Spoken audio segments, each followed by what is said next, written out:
Tuhan bersamamu. Dan bersama rohmu. Inilah Injil suci Yesus Kristus menurut Markus. Dimuliakanlah Tuhan. Sekali peristiwa datanglah orang-orang Farisi hendak mencoba Yesus. Mereka bertanya kepadanya, "Bolehkah seorang suami menceraikan istrinya?" Tetapi Yesus menjawab kepada mereka, "Apa perintah Musa kepada kamu?" Jawab mereka, "Musa memberi izin untuk menceraikannya dengan membuat surat cerai." Lalu Yesus berkata kepada mereka, "Justru karena kekerasan hatimulah, maka Musa menulis perintah itu untukmu. Padahal pada awal dunia Allah menjadikan manusia laki-laki dan perempuan. Karena itu laki-laki akan meninggalkan ayah dan ibunya dan bersatu dengan istrinya, sehingga keduanya itu menjadi satu daging. Demikianlah mereka bukan lagi dua, melainkan satu. Karena itu apa yang telah dipersatukan Allah tidak boleh diceraikan manusia."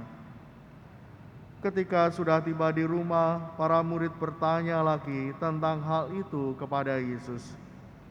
Lalu kata Yesus kepada mereka, "Siapa saja yang menceraikan istrinya, lalu kawin dengan perempuan lain, ia berzina terhadap istrinya itu. Jika si istri menceraikan suaminya, lalu kawin dengan laki-laki lain, ia berzina." Lalu orang membawa anak-anak kecil kepada Yesus supaya ia menjamah mereka. Tetapi murid-muridnya memarahi orang-orang itu. Melihat itu Yesus marah dan berkata kepada mereka, "Biarkan anak-anak itu datang kepadaku. Jangan halang-halangi mereka, sebab orang-orang seperti inilah yang memiliki kerajaan Allah. Sesungguhnya aku berkata kepadamu, siapa saja yang tidak menyambut kerajaan Allah seperti seorang anak kecil, ia tidak akan masuk ke dalamnya." Kemudian Yesus memeluk anak-anak itu, meletakkan tangan ke atas mereka, dan memberkati mereka. Demikianlah Injil Tuhan. Terpujilah Kristus. Ibu bapak, saudari-saudara, dan anak-anak yang dikasihi Tuhan, hari ini, minggu ini, bacaan-bacaan yang kita dengarkan, seringkali kita dengar dalam pemberkatan pernikahan. Kita diingatkan lagi bahwa tujuan pernikahan adalah untuk membangun kesatuan, hidup bersama yang dipenuhi dengan cinta kasih. Maka ketika kita berbicara mengenai perceraian, maka mudah sekali disimpulkan bahwa orang bercerai karena tidak lagi ada kasih di antara mereka. Orang tidak mampu lagi hidup bersama, membangun keluarga karena tidak ada kasih. Maka sebenarnya tujuan membangun keluarga adalah menghadirkan kasih, menghidupi kasih, merawatnya, dan mengembangkannya. Maka sesibuk apapun pasangan suami istri, keluarga, hendaknya tetap ada waktu, perhatian untuk merawat, untuk mengembangkan cinta kasih di dalam keluarga.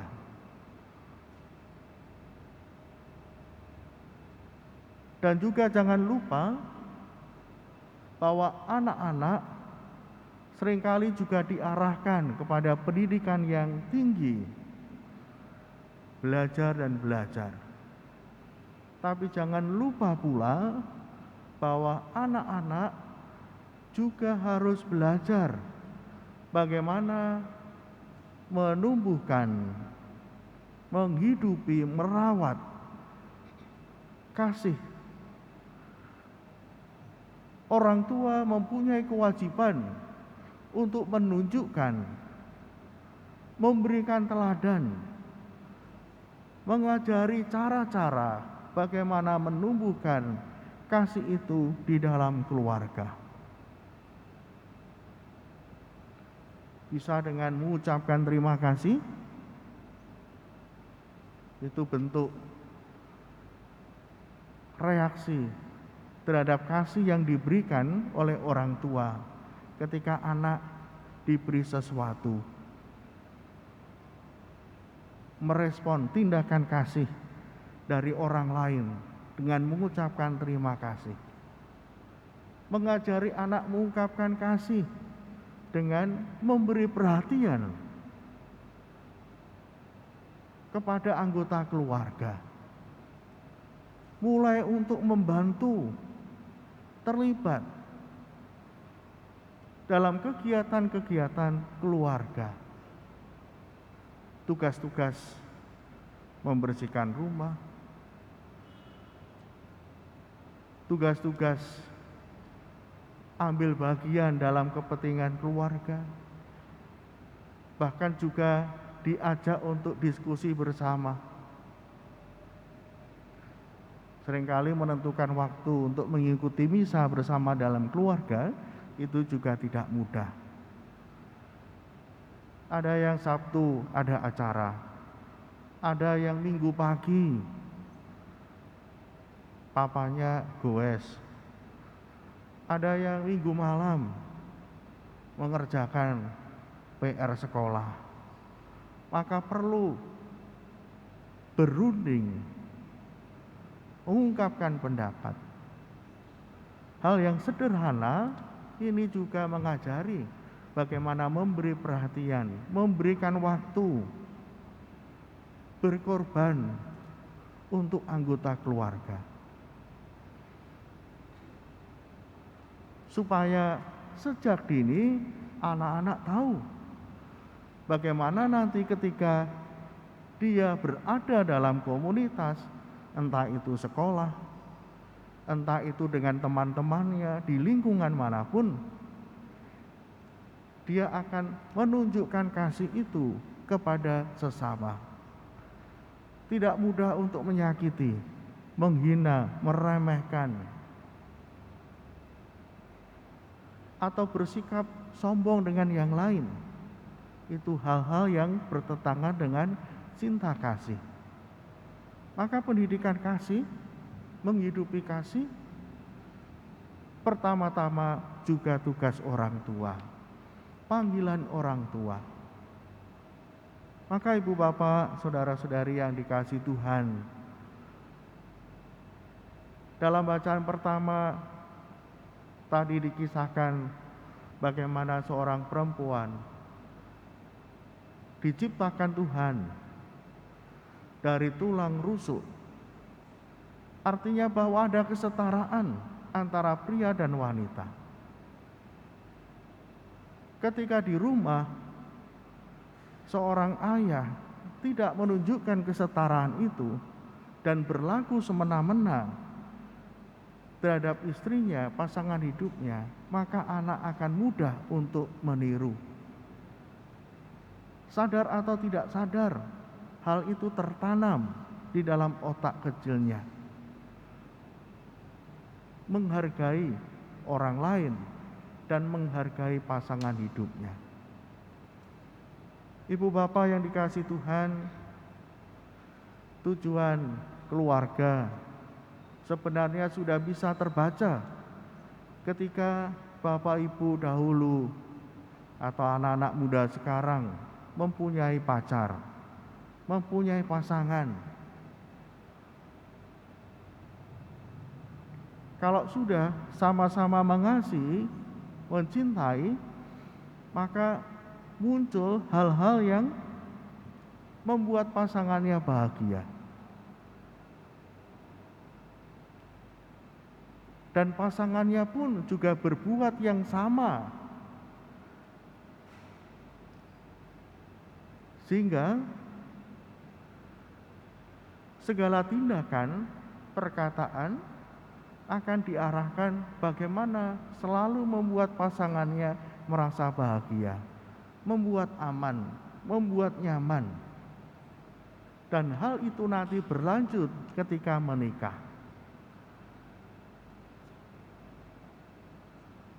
Tujuan perkawinan adalah bagaimana membuat anggota keluarga bahagia.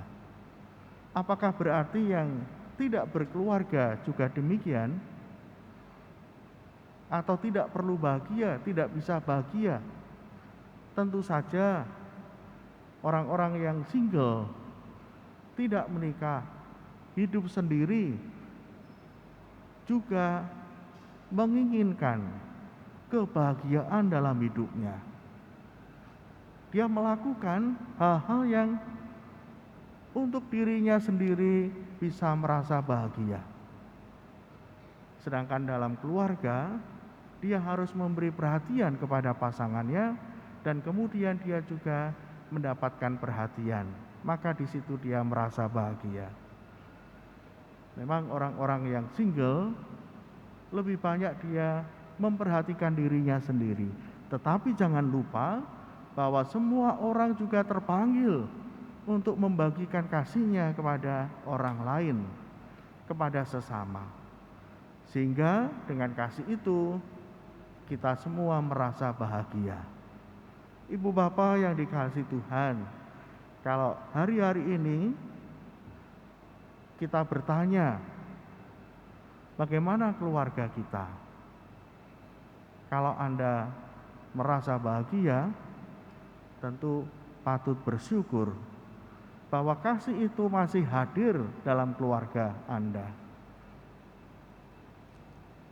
Tapi kalau sudah merasa kering, merasa bahwa ya sudah hidup keluarga mengalir seperti biasanya, maka kita perlu untuk merefleksikan hidup kita. Mungkin karena kita sudah larut dalam kesibukan, mungkin juga terbawa kejenuhan di masa pandemi. Maka cobalah untuk melakukan sesuatu. Kita harus ingat bahwa kebahagiaan itu karena kita memberikan perhatian, memberikan diri kita, hati kita untuk keluarga. Tugas panggilan seorang suami adalah memberikan dirinya, yaitu perhatian dan segala macamnya, sehingga istri dan anak-anak merasa bahagia. Demikian pula seorang istri juga terpanggil untuk melakukan hal yang sama.